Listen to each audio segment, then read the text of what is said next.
जय हिंद मित्रों, स्वागत है आपका द एनपी में।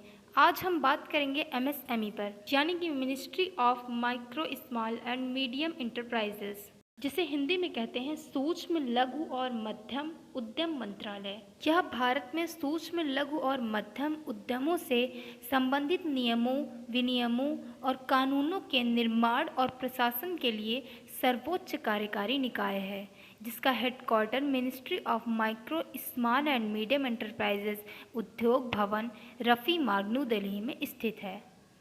इसके केंद्रीय मंत्री नितिन गडकरी हैं और राज्य मंत्री प्रताप चंद्र सारंगी हैं।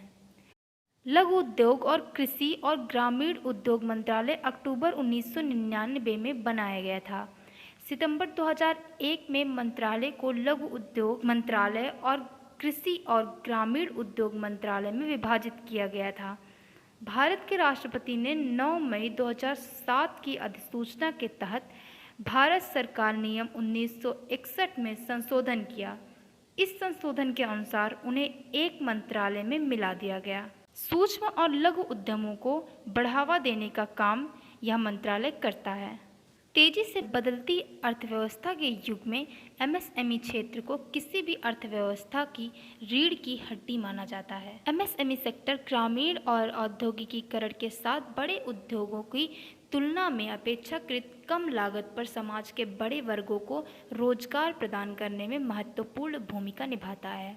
किसी भी अर्थव्यवस्था में एमएसएमई को आर्थिक विकास और न्याय संगत और क्षेत्रीय विकास को बढ़ावा देने के लिए इंजन के रूप में माना जाता है। एमएसएमई अधिनियम 2006 के प्रावधानों के अनुसार व्यवसायों की पात्रता मानदंड उन उद्यमों की परिभाषा के अनुसार निर्धारित किए जाते हैं जिन्हें विनिर्माण उद्यमों और सेवा उद्यमों के तहत वर्गीकृत किया जाता है। विनिर्माण उद्यमों और सेवा उद्यमों के तहत वर्गीकृत करने का मतलब है इंटरप्राइजेस को कैटेगराइज्ड किया जाता है मैन्युफैक्चर इंटरप्राइजेस और सर्विस इंटरप्राइजेस में। ये हम बता रहे हैं आपको पुरानी डिफिनेशन।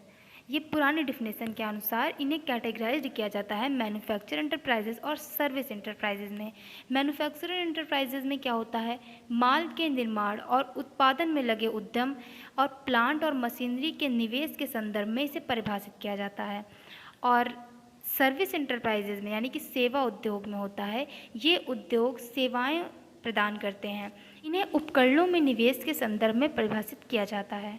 मैन्युफैक्चर एंटरप्राइजेज मतलब जहाँ मैन्युफैक्चरिंग का काम किया जाता है, जैसे कि व्हीकल्स वगैरह बनाए जाते हैं, मशीनरी वगैरह बनाई जाती हैं, तो ये सब मैन्युफैक्चर एंटरप्राइजेज के अंदर आते हैं।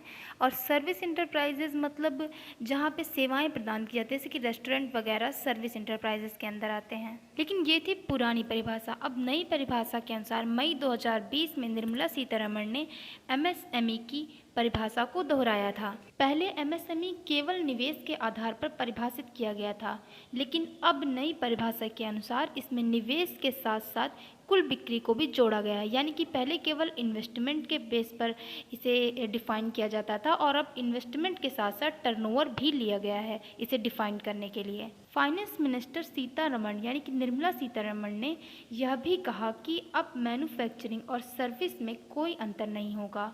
यानी कि पहले मैन्युफैक्चरिंग सेक्टर और सर्विस सेक्टर में कुछ अंतर हुआ करता था, जो मीडियम स्मॉल यूनिट्स वगैरह हुआ करती थी उसमें कुछ डिफरेंस हुआ करता था, जो कि अब नहीं होगा। अब दोनों सेक्टर एक समान रूप से परिभाषित किया जाएगा।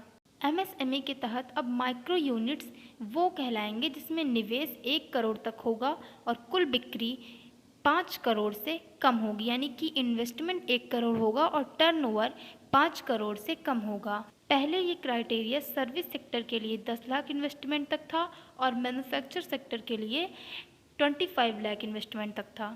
स्मॉल यूनिट्स वो उद्योग कहलाएंगे जिसमें इन्वेस्टमेंट 5 करोड़ से 10 करोड़ तक होगा और टर्नओवर 50 करोड़ से कम होगा। और मीडियम यूनिट्स वो उद्योग होंगे जिनमें इन्वेस्टमेंट 20 करोड़ तक होगा और टर्नओवर 100 करोड़ से कम का होगा। फाइनेंस मिनिस्टर निर्मला सीतारमण के अनुसार यह लिमिटेशंस, ये सीमाएं इसलिए बढ़ाई गई हैं क्योंकि पहले उद्योगपतियों में यह डर रहा करता था कि अगर वो अपने उद्योग को बढ़ाएंगे तो यदि वो एमएसएमई की सीमा से बाहर निकल जाएगा तो एमएसएमई से मिलने वाले फ़ायदे उन्हें नहीं मिलेंगे।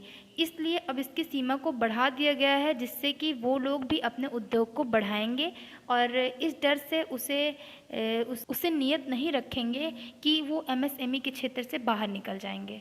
तो इसलिए ये सारे चेंजेस किए गए हैं। ये थी एमएसएमई के बारे में कुछ बातें। अगर आपको हमारा वीडियो पसंद आया हो तो इसे लाइक करें, शेयर करें और हमारे चैनल को प्लीज़ प्लीज़ प्लीज़ सब्सक्राइब करें और बेल आइकॉन प्रेस करना बिल्कुल ना भूलें। धन्यवाद। जय हिंद।